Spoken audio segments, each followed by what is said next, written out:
I am so excited today to bring you Jean Kropper. Jean and I met online as I was completely amazed not only of her career, but also how she has used her own journey to craft tools and experiences for people that are on their journey. So, Jean, thank you so much for joining us. Oh, well, thank you. I'm delighted to be here. So, let's jump in. What is meditative drawing? Okay. Meditative drawing is using drawing as a process to quiet a busy mind and to let go of stress, let go of overwhelm, and wrapped up in a fun art workshop. I love that because sometimes I see the drawing books or the coloring books that say meditative coloring, Mhm. and I even have one actually, but I don't think I'm meditating when I'm drawing. So, can you kind of explain a little bit about what that is? Yes. When you have a group, you have more energy. So the workshop I'm doing has 4 live sessions. So it helps when you've got a sort of a whole community. And there's something really magic about people from around the world drawing together. So there's an extra sort of magic in there. Also, it's taking you into a very simple process that has profound impact. So we're doing some breath work to start, and going into some drawing that's basically a simple doodling. I give different artistic prompts each time, so every time it's different, which is makes it fun and engaging.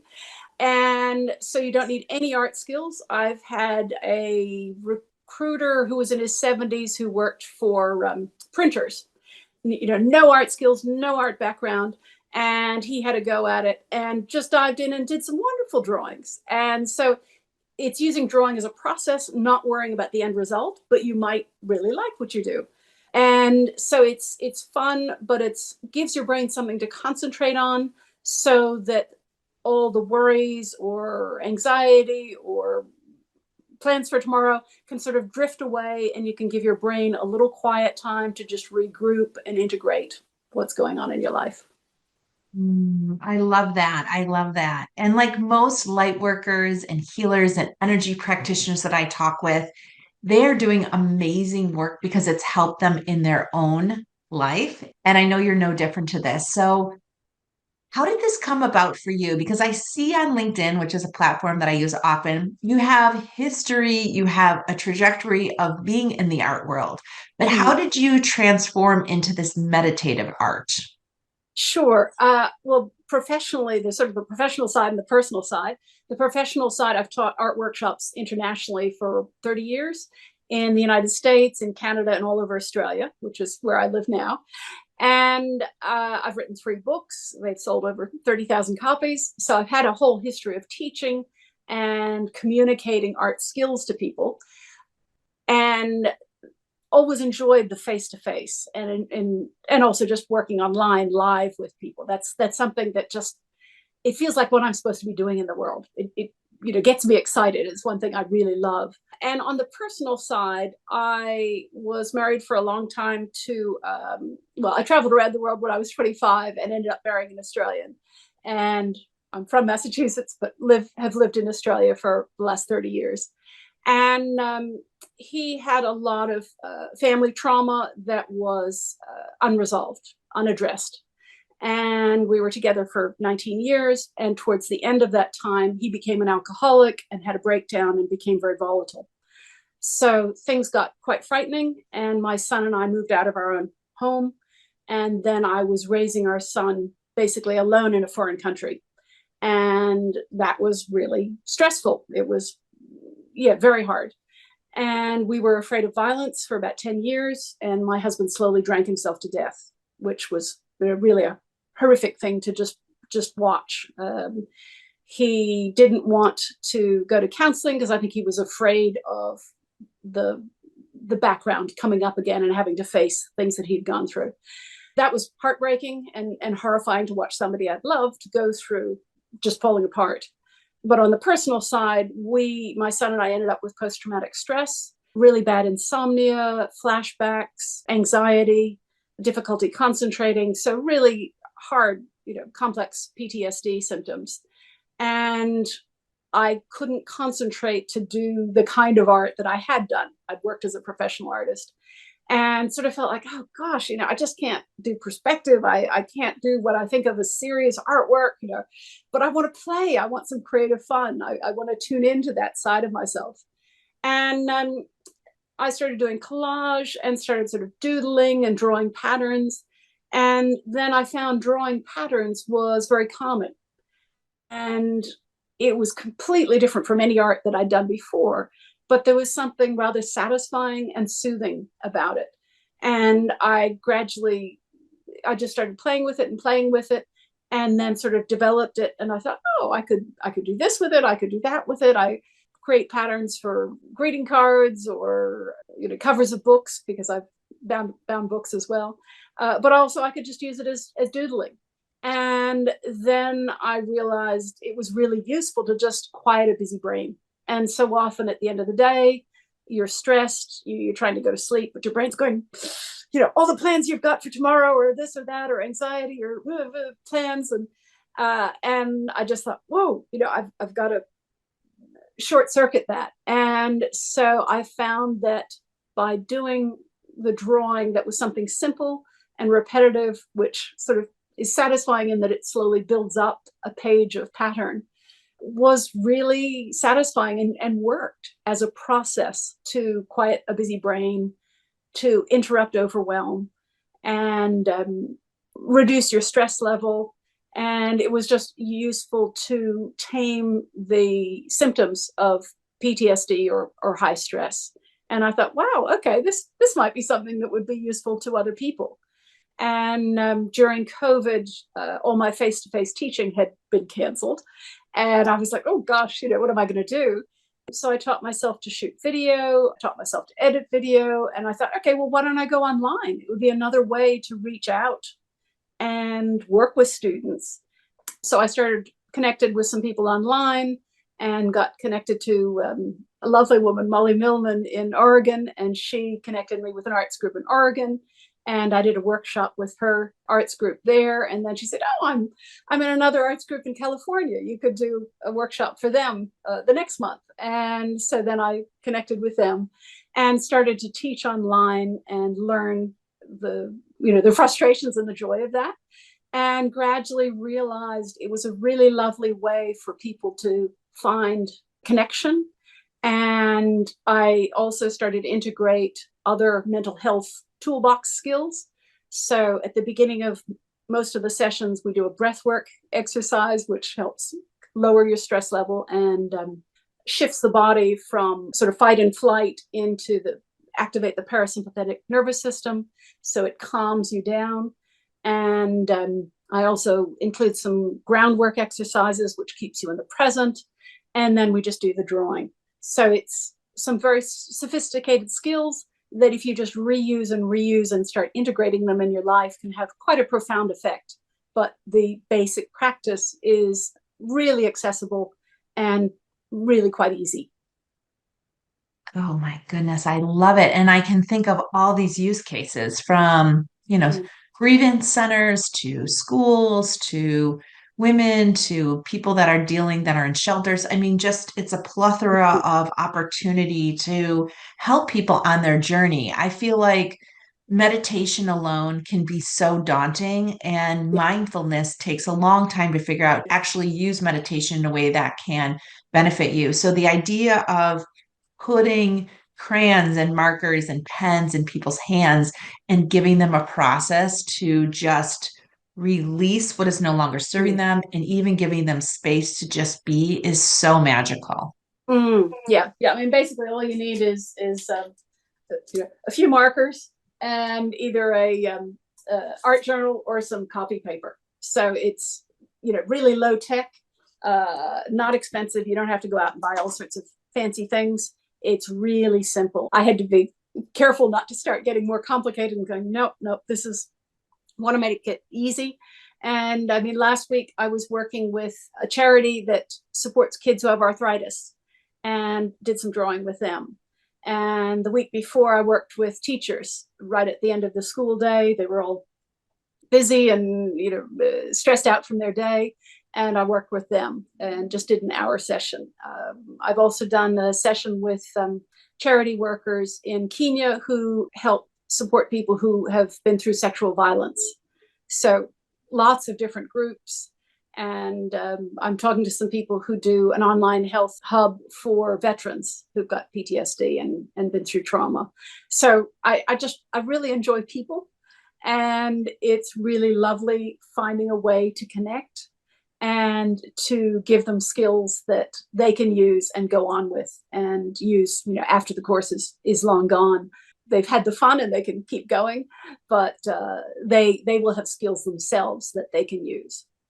This is totally doable for anybody. And, I hear so much in the spiritual world and all the reading and work that I do that life is happening for you. So, as you think about your life and how this is sort of unfolded, do you believe in that saying? And what do you think it's done for you?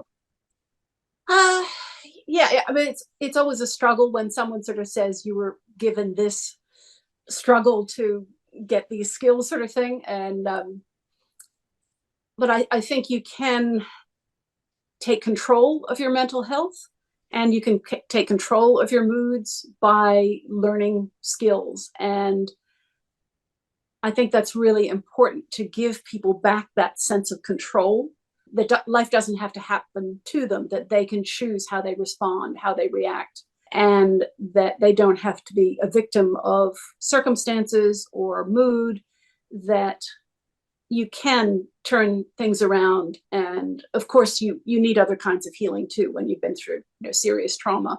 But the meditative drawing is, I'm also giving people language around mental health and some skills to manage the symptoms, so that gives them space to heal. And then it puts them back in control of their well-being instead of feeling a victim of life circumstances.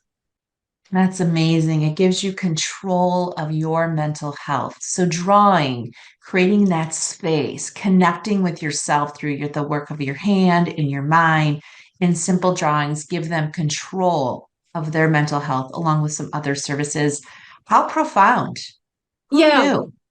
yeah. I mean, really, I had a veteran who had essential tremors, and she did one session, and she was saying, "Wow, this has made a difference of my hands shaking in a session." Now, of course, that's not necessarily going to happen for everyone, but being able to do something simple, if you integrate it into your life repeatedly, it really gives you the skills to help manage a lot of mental health things, and it's just fun. So a lot of people come because of the art end of things, and they just want to do something that's fun. And if they get some mental health skills, that's great. And some people come for the mental health skills, and the drawing is the extra. And either way, I want to make it just accessible, and it's not intimidating. I mean, some people don't want to do therapy, or they've tried it and that's only part of the answer of what they need to manage their wellness. So it's a fun way to bring the skills into your life. I love this. I love this. So I know you're having some events, which we'll talk about, that people can actually work with you online from Australia. So that's super exciting. But before we do, I just want to talk about your books, because as an author, it's funny how the universe ushers you along to kind of put other work into the world. So was that the same for you with your books? Were you sort of guided to just get out more of the content, or how did that come about for you? Let's see. I wrote the books in my early 30s, so it was a little while ago. But I was teaching, and at the time, my first book is on hand paper making, so how people can recycle paper at home and then create art projects from that paper. So it was both satisfying the environmental end of things as well as the creative end. And I guess my mode of being is that I like giving people skills that empower them to tell their own stories, or to empower them to feel like, I can create, whether it's making paper, whether it's making books, whether they tell their own stories or create art. I just love giving people skills. And so my first book was on paper making, and then that was published in Australia and New Zealand with Lothian Books. And then my second book was greeting cards and some bookbinding. And my third book was with a US publisher called Davis Publications. And that had 93 artists from 14 countries, as well as my own work. And that was handmade books and cards, obviously by Jean Kropper.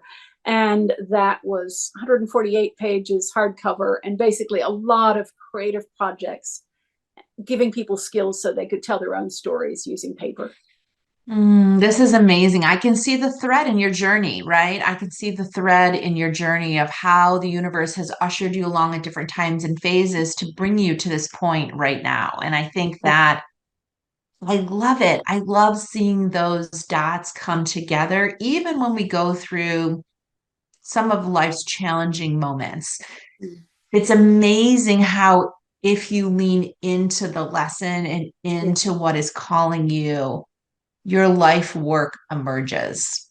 Yeah, that's true. I mean, I had a lot of years where I was kind of lost in the symptoms of complex PTSD, and having a really hard time focusing or sleeping or working, and you wonder where you're going, and you wonder, how is this going to come together, or am I just lost? And it is reassuring after a while when you start tapping into that energy again, that you go, oh, okay, no, this is what I'm supposed to be doing.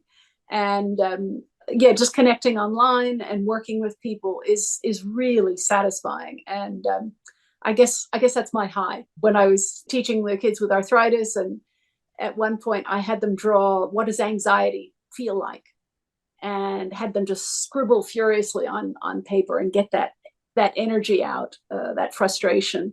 And I just thought, this is what I want to do. If I can help these kids deal with what they're going through, that's meaningful to me. It's really wonderful to use my skills to help them with their journey.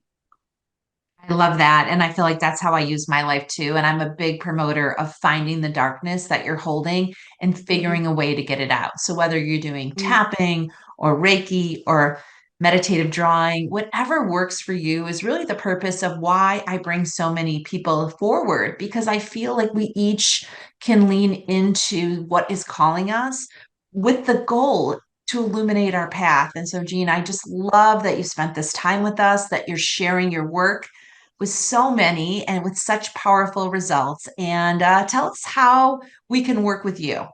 Sure. I'm going to be doing some free sessions over the next month through November, and I will be launching in late November. Anyone who signs up during that initial time will get a half price offer, and so they can sign up to the landing page for being in that group.